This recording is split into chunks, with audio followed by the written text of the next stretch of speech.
ইমাম ইবনুল কাইয়িম রাহমাতুল্লাহ আলাইহি তিনি বলছেন, সময় নষ্ট মৃত্যুর চেয়েও ক্ষতির একটা জিনিস।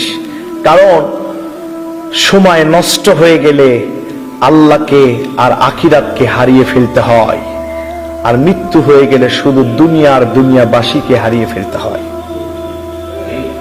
কথা বলেন।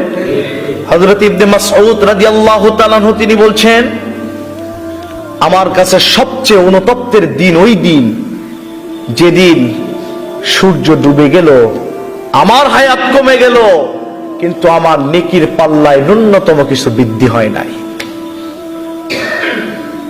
আর আমি আপনি সময়ের দাম দিতে জানতেছি না। গতানুগতিক রমাদান পালন করছি। রমাদান এসেছে ক্ষমার দিকে ঝুঁকে যাওয়ার জন্য, রহমত নাজাতের দিকে ঝুঁকে যাওয়ার জন্য। আমরা ঝুঁকে গেছি মার্কেটের দিকে। কথা বলেন। কি কি খাইব, খাবারের বাজারের দিকে।